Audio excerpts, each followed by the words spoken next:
One final effort was required, so Kath, Kerry and Rachel stepped forward to volunteer for lone vigils. With Kath in the Knight's Hall and Kerry settled in the dungeon tower, Rachel made her way to the marriage hall. Is anyone here in this room with me? If you're here in this room, please, please, could you do something for me? Show me a sign. Make a noise. Say hello. If there's anybody there and you want me to leave, can you bang once? If you want me to stay, can you bang twice?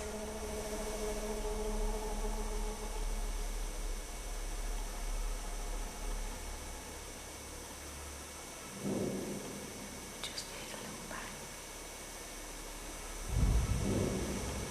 Just here's a little bang. Just here's a little bang. I can hear lots of movement outside. Oh God, this is scary. Come on, make a noise.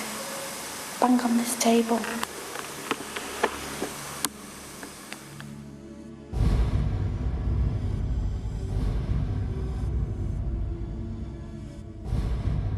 Despite everyone's best efforts, our second investigation in the Netherlands had yielded only a few events.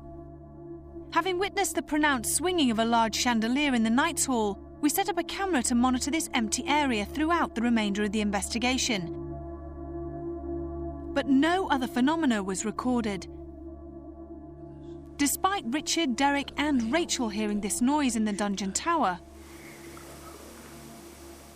and a tiny amount of movement from the table, we were all left extremely frustrated. If the spirits of the priest, the Blue Lady and the tragic Van Arkel family do still reside here, then for now they refuse to fully acknowledge our attempts to contact them. Well, it's early hours of the morning, people are waking up, and the end of a fascinating 24 hours at Kasteel Ammersoyen. We spent a lot of time searching for ghosts, and it was extremely atmospheric. There's some super buildings, some super places, lots of very spooky rooms and staircases. Am I going silly or crazy? But I've just seen washing machines, and they're just stacked up. Washing machines here. In last night's investigation, Derek came up with one particular fact that was of interest to me as a parapsychologist. He claimed that he was seeing lots of washing machines in one of the rooms. Now, in my experience, mediums normally come up with impressions of people. If those people are holding objects, they'll also see the objects.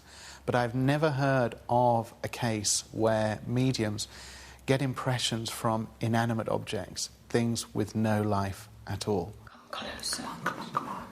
Come closer to us. Please try hard. Please. Table tilting didn't work. It moved a little. But again, it just shows that these things work in certain places and not in others. Generally, last night's investigation revealed very, very little of a paranormal nature. In fact, one witness commented on the fact that ghosts were an English phenomena and not a Dutch one. This may have gone some way to explain why no phenomena was caught on camera or why none of the team experienced anything paranormal. Maybe there just aren't ghosts in Holland. Or, which I find more interesting, perhaps there's less suggestion going on in these haunted locations.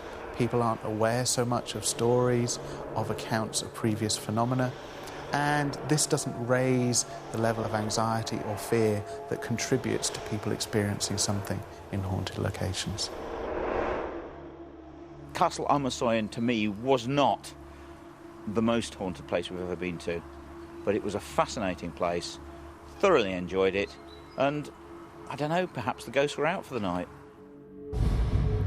Kasteel Ammersoyen had promised so much, but despite our best endeavours, had delivered so little. For now, its spirits remain silent. Until next time, sleep tight.